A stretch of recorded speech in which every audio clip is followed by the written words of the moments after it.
ever just think you're a good press-on nail business and then price your nails at super high prices? I know that sounds so negative, but like there's ways to improve your business. I've seen some press-on nail businesses with prices as low as £5 per set.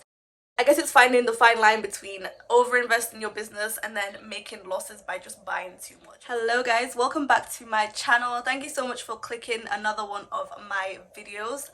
So the topic of today's video is why your press-on nail business isn't making profits. Now I actually got this video idea from one of your comments and I decided to make it into a full-blown video just because I feel like there's not really a video like this out there for press-on nail businesses. So I hope today I might give you a few ideas or pointers as to why your press-on nail business might not be making the profits that you're expecting. So first thing to mention before we get into the actual points is that your press-on nail business is most likely not going to be making any profits in the beginning. This is obviously because you have invested money into your business. So the money that you've invested to start up your business are your startup costs, and then from there, once your business is up and running, that's when you should start to focus on seeing or making profits. Now if you're just starting out your press-on nail business, honestly don't worry too much about the profit side of things yet. Focus on making sales, building up your brand, building up your customers.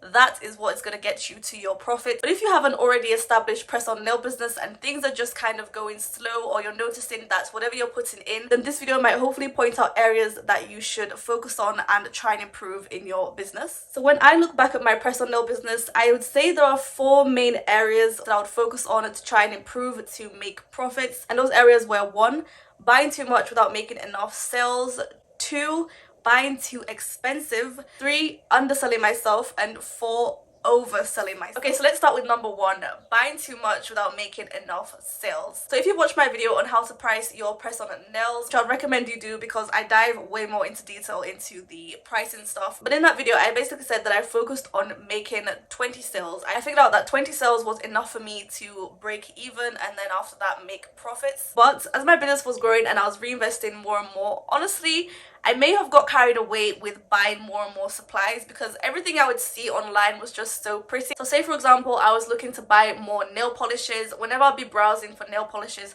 on Amazon, there was just so much on offer and all of the colors look so pretty. So I would just buy more and more even though the sales were not coming in at the pace that I wanted to buy more supplies. And then when I would sit down and look at the financial numbers of my business, I realized that I was buying too much and I wasn't even making the sales to cover the cost that I was spending on more and more supplies. My advice is be patient. Once you have your first supplies, work with what you've got. So don't try and buy more and more even though things look appealing and you want to invest in your business. I guess it's finding the fine line between over-investing in your business and then making losses by just buying too much and splurging. So the main point here is be patient, work on getting sales so that whatever sales you're getting, they're covering all the costs that you're spending on reinvesting at the business. And if you're wondering how to find out if your business is making profits or how to financially manage your business, then please do check out my videos. I'll link below on financial management and business profits. Moving on to number 2, buying too expensive. So from my experience, what this basically means is that I didn't take enough time to look for the best value for money products.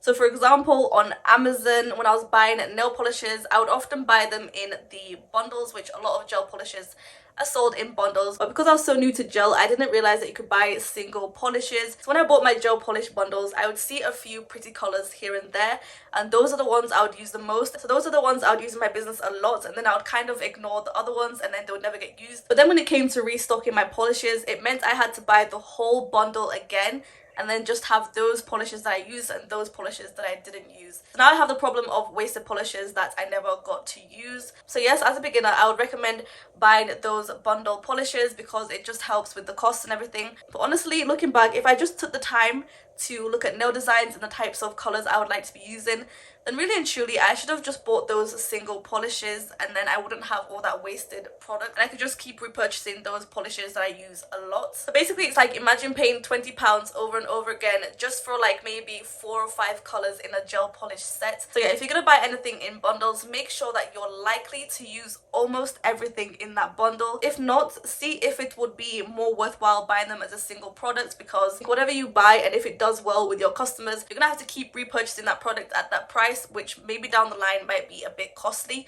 and may cut into your profits. So long story short, try to buy value for your money and don't rush into buying super expensive products. Take your time to research different suppliers. Honestly, not everything has to be bought from Amazon. Sometimes Amazon can be pretty expensive when you can find the same products on other websites at a much cheaper price and you're getting the exact same thing. So take your time to research different suppliers and different places to buy your nail supplies. Okay, number 3, underselling yourself. So this could mean that you're not realizing or you're not seeing what your business is really worth. You might be scared to raise your prices. Now, of course, as a startup business, you might be tempted to start off with super low prices. I've seen some press on nail businesses with prices as low as £5 per set, and that was even a set with 20 nails. Now, of course, that's completely fine if that's how you want to run your business. But honestly, from the numbers side, I can't imagine how a business selling at £5 per set can make a profit or that good of a profit, especially if you want to take your business further. The bare minimum you should be pricing your press-on nails at is the cost of making one press-on nail set. Whether you're doing sets of 20 or 10 nails. But as I mentioned before, if you want to know more about pricing your press-on nails, then please don't forget to check out my video all about pricing your press-on nails.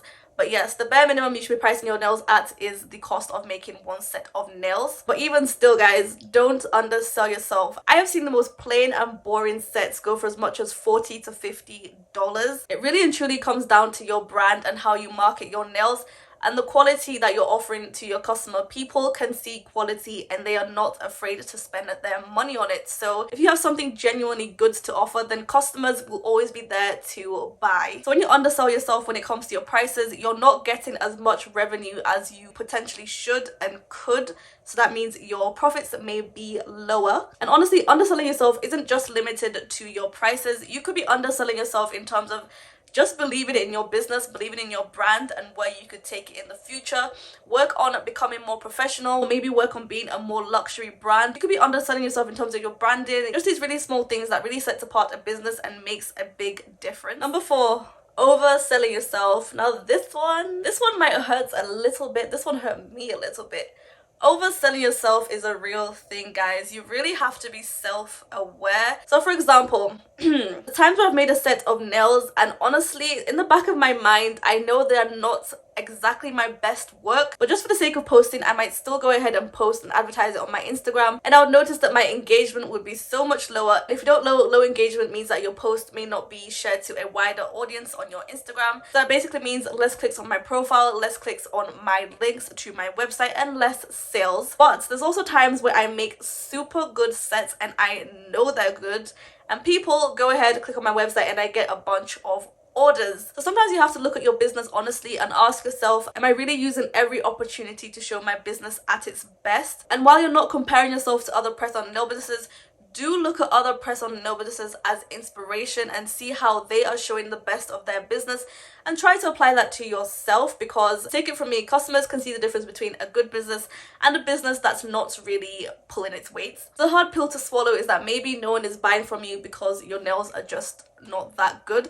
But I know that sounds so negative, but like, there's ways to improve your business. You could work on the way you take pictures, you could work on your branding, you could work on trying to make better nail designs, and overall just coming across a bit more appealing. And moral of the story is you cannot just think you're a good press-on nail business and then price your nails at super high prices, even though you're not delivering the quality products, designs, and service. Like I said before, those press-on nail businesses pricing their products at like $40 or $50, those are the ones that deliver quality and they deliver a brand as a whole that people can trust. They have a quality offering as a whole in their business that people are willing to buy into. So don't oversell yourself. Take some time to really look at your business, because a customer can see right through that. I've covered those 4 main points. I'm just going to talk a little bit about my personal experience. So in terms of pricing, my prices were low enough to attract customers, but they also weren't so high that they would put off people from trying out my brand new business. But then as my business grew and I started to build a brand, I then immediately increased my prices just a little bit. And this is because I built up a customer base that trusted my brand and I had repeat customers. I personally also improved on my skills and my quality of nails that I could offer my customers. So I was in a position to increase my prices, which of course meant my profits also increased. If you followed my business, you also noticed that I changed my packaging. So I went from the boxes to the cards, which drastically reduced my costs, and then thus increased my profits. The third and final thing I would say that helped my business profits is investing a lot of time and effort into learning social media, learning about press-on nails, learning about running a business. I would watch a bunch of YouTube videos, a bunch of articles, a bunch of just anything I could get information on about running and starting up a small business. I would be there trying to learn and improve. Now, I know that might not seem like it directly relates to profits, but if you invest your time and effort into learning what your business is about and how to grow your business, then you'd be surprised that once you start implementing the things that you're learning into your business will naturally grow. Then you would naturally start making more sales and attracting customers and just increasing your profits. So the same way that you're watching this now, that basically shows that you're willing to invest time and effort into learning more about improving your business. So keep on researching, keep on looking at ways to improve your business, and honestly, just naturally and organically, your business will grow and you will make the profits that you're dreaming of seeing. So I think that's all I really have to say for now. If you have any more ideas to share or add on to this topic, then please do comment below and share your thoughts. I do love reading your comments, especially those that offer more points that I might not have thought of. So yes, guys, thank you so much for watching me ramble yet again. I will see you in my next video. Don't forget to like, share, comment, and subscribe. Bye.